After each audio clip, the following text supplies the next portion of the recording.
warahmatullahi wabarakatuh. Perkenalkan, nama saya Arma Mulawati Ramadan, NIM 2019-01-55, jurusan Akuntansi Reguler semester 5. Ingin menjelaskan 5 poin tugas yang diberikan. Yang pertama yaitu makna otonomi daerah. Istilah otonomi secara etimologi berasal dari bahasa Yunani, yaitu autos yang berarti sendiri dan namos yang berarti aturan. Maka otonomi dapat diartikan pengaturan sendiri, mengatur, atau memerintah sendiri.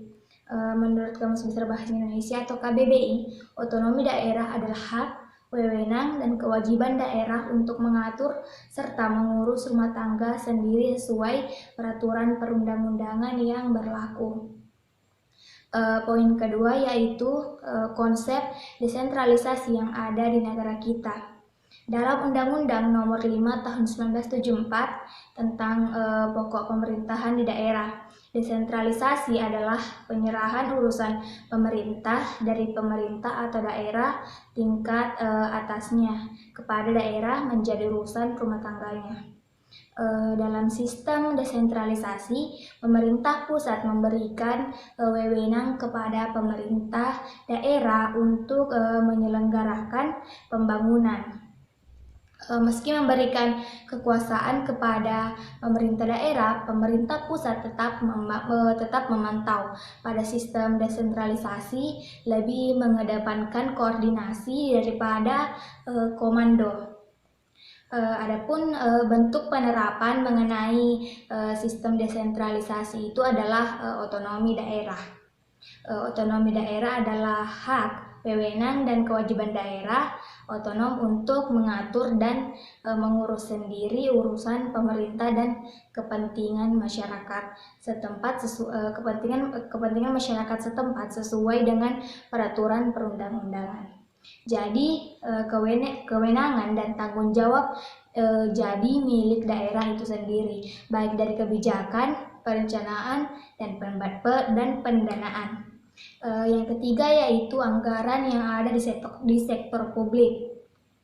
Ada dua, yaitu operasional dan modal.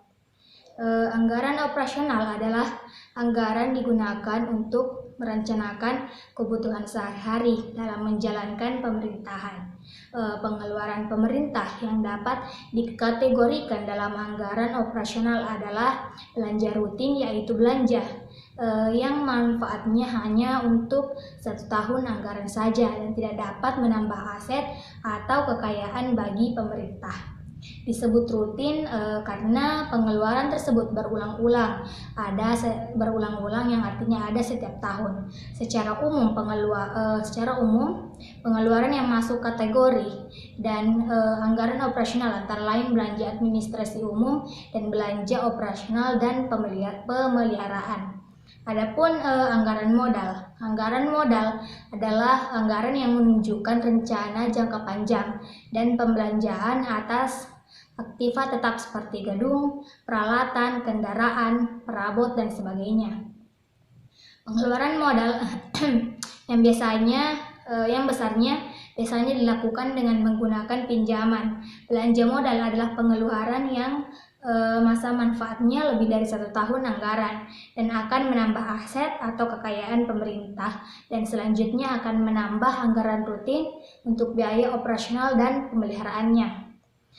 Poin nomor 4 yaitu perbedaan audit yang ada di sektor publik dan yang ada di sektor bisnis. Audit pada sektor swasta atau internal audit merupakan suatu unit perusahaan yang menjalankan fungsi audit terhadap kinerja perusahaan.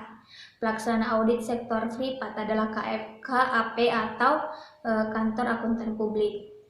Objek auditnya adalah perusahaan atau entitas swasta. Kepatuhan terhadap perundang-undangannya tidak terlalu dominan. Standar profesi internal audit atau SPIA merupakan ketentuan yang harus dipenuhi untuk menjaga kualitas kinerja internal auditor dan hasil audit. Standar audit sangat menekankan kualitas profesional auditor serta cara auditor mengambil pertimbangan dan keputusan sewaktu melakukan pemeriksaan dan pelaporan. Sedangkan audit pada sektor pemerintah atau publik adalah kegiatan yang ditujukan terhadap entitas yang menyediakan pelayanan dan penyediaan barang yang pembiayaannya berasal dari penerimaan pajak dan penerimaan negara lainnya. Pelaksana audit sektor publik adalah lembaga pemerintah dan KAP yang ditunjuk. Objek auditnya adalah entitas, program, kegiatan, dan fungsi terkait dengan pelaksanaan tanggung jawab keuangan negara. Standar auditnya adalah Standar Pemeriksaan Keuangan Negara atau SPKN. Adapun kepatuhannya terhadap perundang-undangan merupakan faktor dominan karena kegiatan sektor publik sangat terkait dengan perundang-undangan. Adapun poin 5 yaitu prinsip pelayanan publik. Terdapat 10 prinsip pelayanan umum yang diatur di dalamnya, yaitu yang pertama, kesederhanaan prosedur-prosedur pelayanan publik tidak berbelit-belit, mudah dipahami, dan mudah dilaksanakan. Yang kedua yaitu kejelasan persyaratan teknis dan administratif pelayanan publik. Yang ketiga yaitu kepastian waktu pelaksanaan pelayanan publik dapat diselesaikan dalam kurun waktu yang telah ditentukan. Yang keempat yaitu akurasi atau ketepatan. Produk pelayanan publik diterima dengan benar, tepat, dan sah. Kelima yaitu keamanan proses dan produk pelayanan publik memberikan rasa aman dan kepastian hukum. Yang keenam yaitu tanggung jawab pimpinan penyelenggara pelayanan publik atau pejabat yang ditunjuk bertanggung jawab atas penyelenggaraan pelayanan dan penyelesaian keluhan atau persoalan dalam pelaksanaan pelayanan publik. Yang ketujuh yaitu kelengkapan sarana prasarana, yaitu tersedianya sarana dan prasarana kerja, peralatan kerja, dan pendukung lainnya yang memadai, termasuk penyediaan sarana teknologi dan teknologi telekomunikasi dan informatika. Yang kedelapan yaitu kemudahan akses atau aksesibilitas tempat dan lokasi serta sarana pelayanan yang memadai, mudah dijangkau oleh masyarakat dan dapat memanfaatkan teknologi, telekomunikasi, dan informatika. Yang kesembilan yaitu kedisiplinan, kesopanan, dan keramahan pelaksanaan pelayanan harus bersikap disiplin, sopan dan santun, dan ramah. Dan yang ke-10 yaitu kenyamanan lingkungan pelayanan harus tertib dan teratur, disediakan ruang tunggu yang nyaman, bersih, rapi, dan lingkungan yang indah dan sehat, serta dilengkapi dengan fasilitas pendukung pelayanan seperti tempat parkir, toilet, tempat ibadah, dan lain-lain. Dan itulah tadi yang sempat saya jelaskan mengenai 5 poin tugas yang diberikan. Lebih dan kurangnya mohon dimaafkan.